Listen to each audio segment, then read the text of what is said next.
Brett Stephenson is a high-performance sales leader.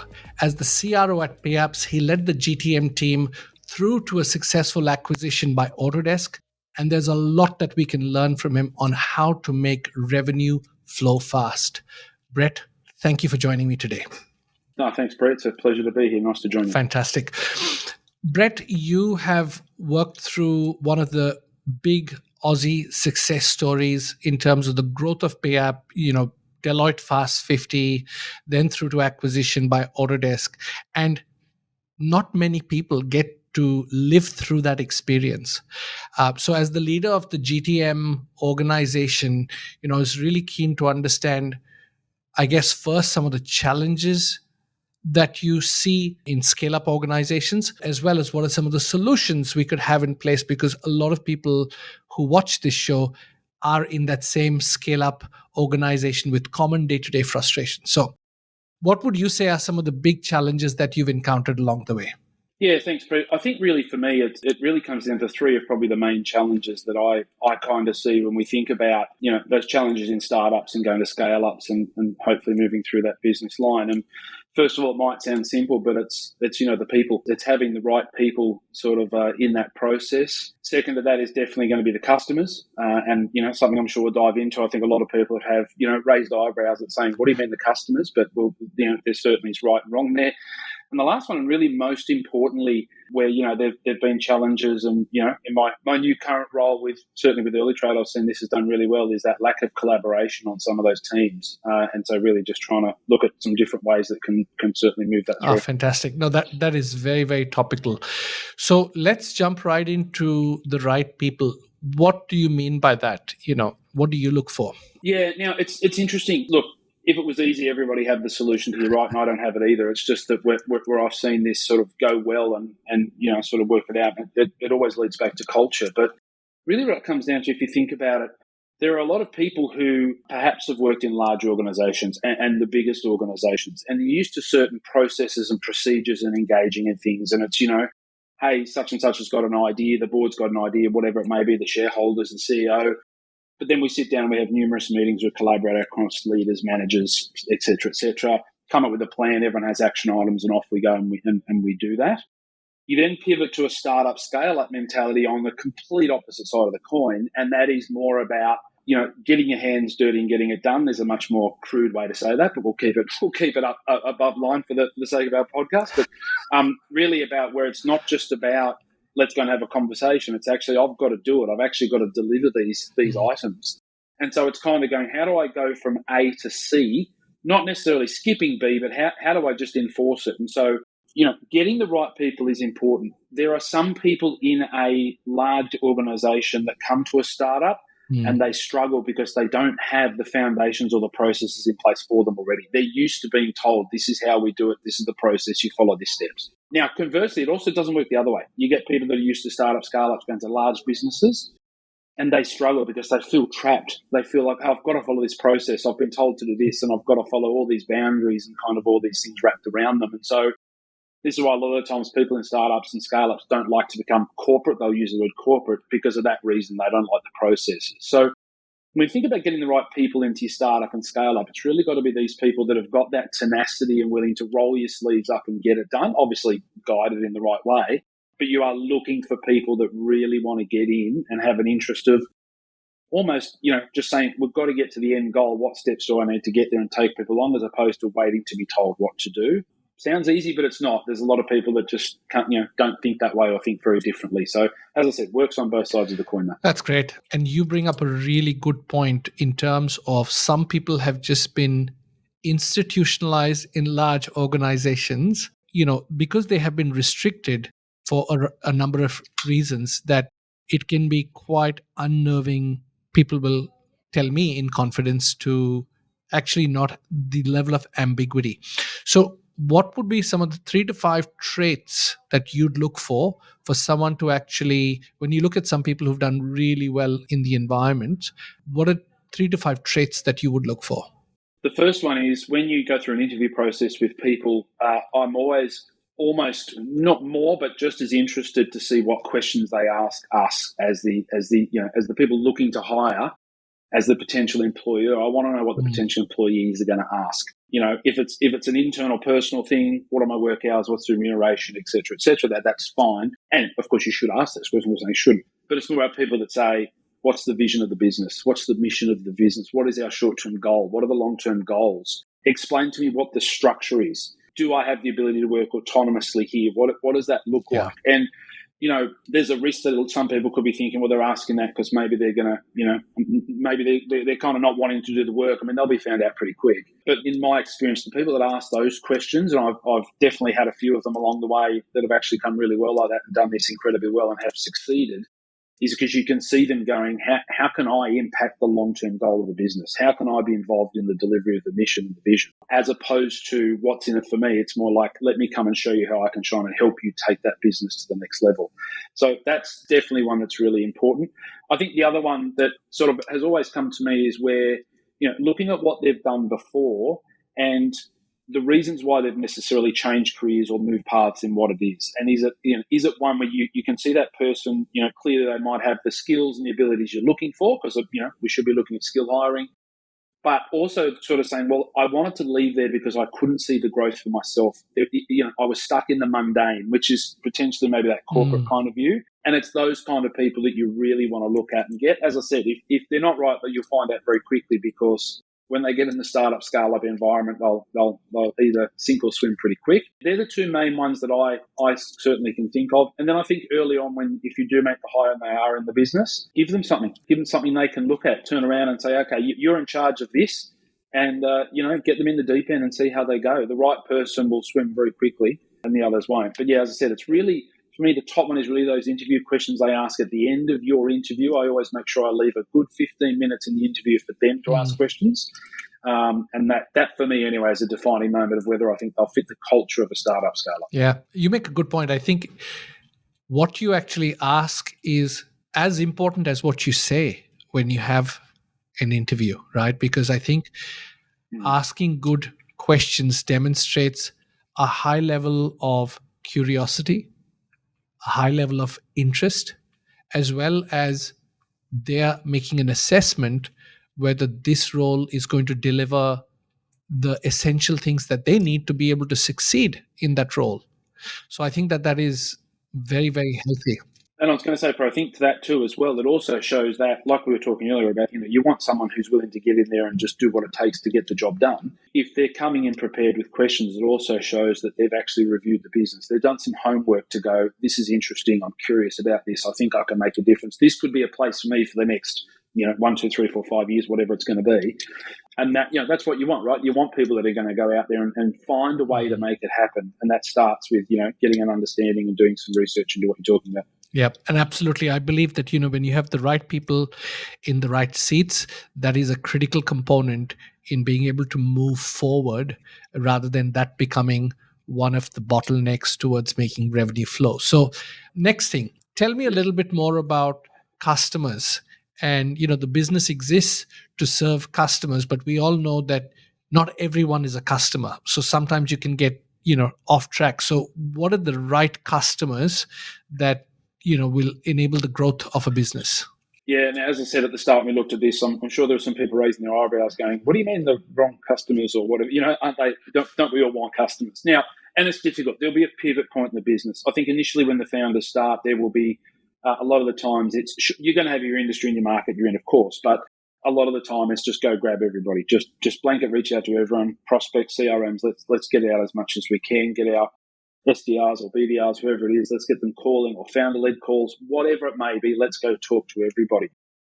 But as the business as that startup goes and starts to get to the scale-up phase, what we always see happens is that the businesses start getting sort of held up and hooked on certain requirements or things that are being asked by some of these customers, where you find you've drifted away from your core offering or your core product, and you're actually trying to make your product kind of bend and conform to what the customer actually wants. Now, it's tricky, right? Because if a lot of customers want that could be a pivoting moment for your product to go, actually, that's where we should be going. But it's hard to know. Sometimes it's not. And I have seen other businesses where it's, you sit down and have conversations and they say, well, that customer doesn't like that it's blue. They want it to be green. It's like, well, that's not really going to work for us and what it is. So where I've seen it work well is, and it's a bit of a crude term, but be willing to fire a customer. If you get to the point where customers are starting to drain the resources you have, and remember, our idea of what we're trying to do is grow that revenue in a consistent line. We don't want to be up and down. We want to be consistently growth. The board loves consistent growth. So do investors. So do everything. Consistent growth is really, really important on stable, consistent growth. And so it might be that you need to fire some of those customers where you just say, these are draining on our resources. And actually, from a revenue perspective, we're actually not getting anything out of it. This is not actually helping us do that. Once you get to that point where you have to then do that, really what it comes down to is let's stop and have a look at our potential new logo acquisition for new customers and perhaps just give ourselves a little bit of a tighter niche or a tighter segment that we're going to go after just to make sure. And, it's interesting, we talk about simple sort of sales techniques. What invariably then happens here is that once we then start saying to us as our sales reps and sales teams, ask a little more curious questions of the prospects you're talking to, you find that actually the potential customers react better because, as we say in sales, we should be listening more and talking less. So by asking questions and engaging more, you have better conversations with potential customers anyway. And I think for anybody that's listening out there and certainly has been in sales and growth like we have, we know that a lot of customers really respect the fact that if you say, look, I've heard you, thank you so much. To be honest, I don't think we can help you. We're not the right solution for you. And they respect that because they understand that you're not just chasing the dollar. You're actually out there to make it work well for them. I had a meeting with one of our new customers just yesterday, and the conversation we had with them was, they said, sorry to ask all these questions. And I said, not at all. Neither of us wants to get 6 months down the line here and find out this is not a good fit for either of us. That won't work. And as I said, it was that they're incredibly happy to have that conversation. So it might sound a bit strange, but really need to make sure you're focusing on the right customers. And then once you've got them, have a hard look to make sure, are they actually going to deliver your growth in that revenue? Or are they going to hinder you because it might be time that you need to pivot and look at firing someone? Well, you make a critical point about product market fit, because I think that at the end of the day, the greatest value that you can give to the right customers is achieving that product market fit. And part of that means it will not be the right fit for others. Because if you end up having a feature or a function that other customers just don't see how that fits into what you're trying to do, you're going to end up alienating those who are already with you on the platform. So that makes complete sense. And I think it takes courage, and character to be able to say no, especially when you're under pressure to deliver numbers, right? I mean, who wants to say no after you've done all the work of getting to that point? So terrific. Tell me more about the third component of the challenge that you mentioned around the collaboration and the execution. Yeah, no, this will be a contentious one, Pre. We know this. I already know this straight out. This is because it always is. It has been in every of the startups I am, and it is. As I said, luckily I'm in an organisation now where this is the culture has driven this to be actually something that's actually requested and works really, really well. But the lack of collaboration, and in my mind, there's two main lack of collaborations, or if we can, butt heading, if you like. The first one that comes to mind, and this will be in any SaaS business, especially any software as a service company that's out there doing that, and this is the lack of collaboration or the butting of sales and product, or revenue and technology, we could say, if you wanted to look at it more of a broader scale. And I do want to call that neither of these departments. There's nothing personal there. Nobody has a dislike for anyone, anything like that. It's just that when it comes down to it, the technology or product and engineering team will say, "Here's the roadmap. Here's what we're going to build. Here's what we see best on a technology side that might be ready to go." And then you have salespeople who, as we know, are rather extroverts and happy to have no problem telling anybody what we think. And so you get this sort of merging of when sales comes and says, well, that's not what the customers want. I can sell this next week if you do that. And there's a little bit of a personal sort of agenda there because they say they want the deals themselves. They want to be recognized for those deals. But at the same time, products are kind of going, well, that's not on the roadmap and we're not going to fit it. And so you just get this kind of butt of kind of, hitting the heads of where it's going. And I think really, let's talk about some of the ways to fix that before we move on to the second one, because I think it's good. We'll keep going with the sort of the same thread here of what that is. But, where I've actually seen this done incredibly well is let's say, for example, product was going to do a sprint or release or whatever they call it. So that section of time where they're building new things or products, or even just keeping the wheels on and updating the back of house, which is obviously just as important. Typically, there might be, say, a budget or a thing attached to that they spend a certain amount releasing new products, new features, etc., etc. Where it's done really well is actually for the product team, the engineering team, might be a CIO, CTO, these sort of people, to turn around to the head of sales and say, we're going to give you 5 or 10% of that budget every sprint or every release, and you can determine what you want us to build from a sales revenue perspective outside of what we're normally building in the technology side. And so you can see really quickly, if it's my analogy I used before, the customer saying, I don't like it blue, I want it to be green, the sales leader all of a sudden goes, well, hang on, that's my one thing, this turnaround, which could be quarterly, mind you. It's not every fortnight. Some of these are long.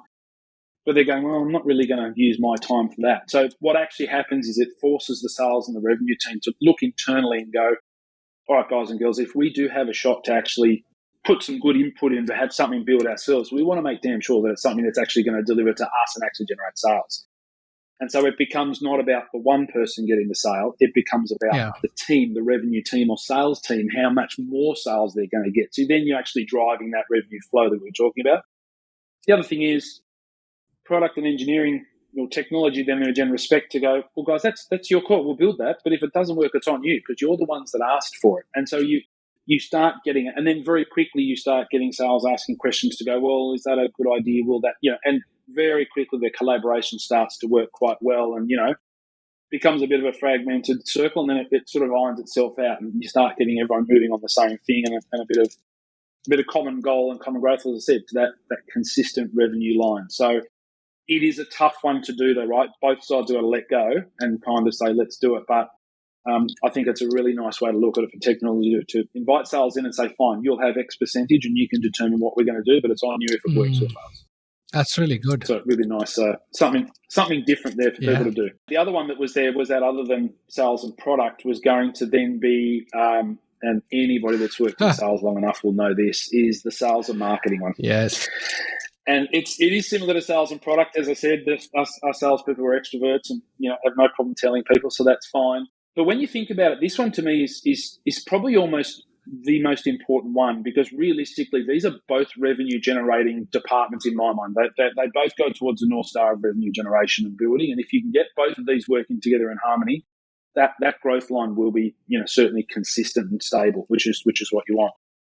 So, obviously, as we know, the marketers are typically very qualified. They're incredibly good at what they do, and they know what is going on in the market. They've tested, they've seen what's worked, they've brought their experience from other organisations, or they're part of groups with other organisations. They know what's going on with agencies, so they can see what they do. So they really know what they're doing. But you've got sales who are sort of one-to-one engaging with current and or future customers as they go. So it's really going through. And, it's typically salespeople, once again, that are kind of looking at it thinking, well, it'd be really good if we did it that way instead of this way. And I think it's tough. A lot of the times it's actually an opinion that comes across from the sales team as opposed to a direction. But because sales are so used to being extroverts and out there, it sometimes can come across as abrasive. I don't think it's meant to be that way.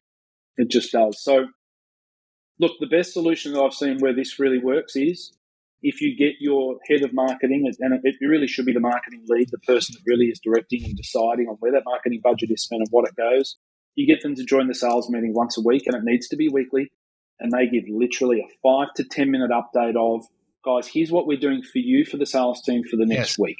It's not looking backwards, because all you're going to do is get bogged down and why did we do it that way? We should have done this. It's looking forwards. The next week, here's what's coming up. Here's what we're doing, etc.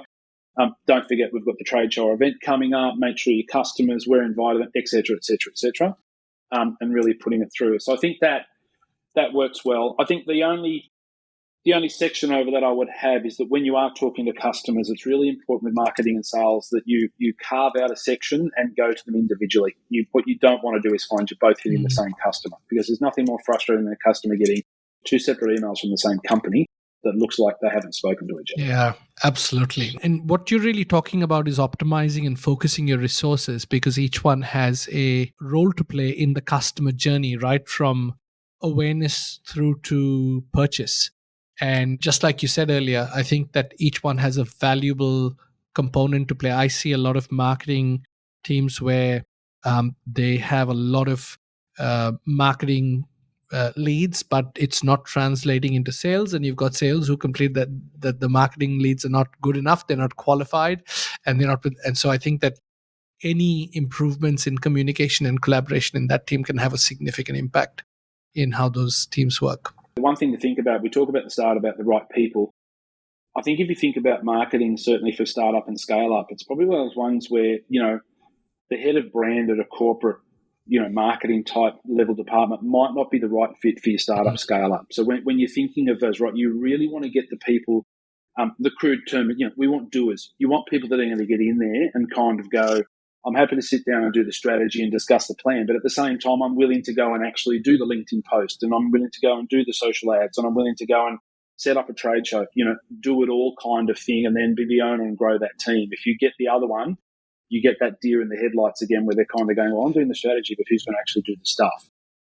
So just as important to hire that one to make sure you get it right, because they will then fit perfectly in with your startup sales team. Absolutely. And conversely, what would you want with the sales reps who are collaborating well with marketing in startups? You're right. Just as important. I think for those ones, ideally we want reps that obviously can close. That's important. But I think at startups there's an opportunity sometimes to perhaps not get the best of the best and the person's got the highest level of experience. Because similar to marketing, they're going to bring some of their own, feelings and concerns or habits, as we know in sales, right, is always there.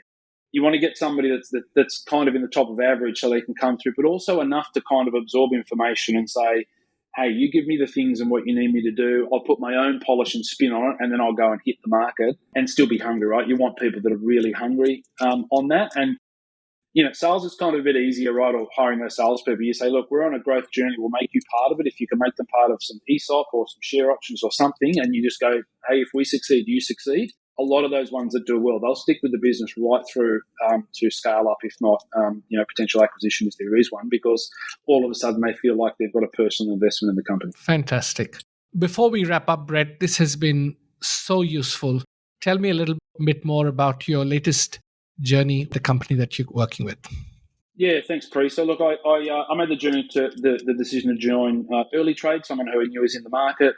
It's a company that's been around since 2017 in the markets in Australia and New Zealand. They've just expanded into North America and into Europe and moving into the Middle East. So a fast-growing business, and hopefully I can help them on the similar journey as we did with my previous companies. But look, really, the best way to explain, I'll explain where it came about, and the problem was really around, and if you think in the terms of, say, construction market, these subcontractors and suppliers who may perhaps want some capital or some available cash available for them, if you like, either they can't get it because the documentation they need is so heavy for those that they don't have it because they're a smaller business, or the cost to pay is just prohibitive. They can't do it at all. On the other side of the coin, you've got general contractors or main contractors who have a lot of working capital that they're looking to invest to get the best return. So the Early Trade is a dynamic marketplace where basically suppliers or subcontractors can request to be paid earlier than their normal payment terms. There's a small discount applied, but then they get that capital in the next payment run, which is typically in a matter of days.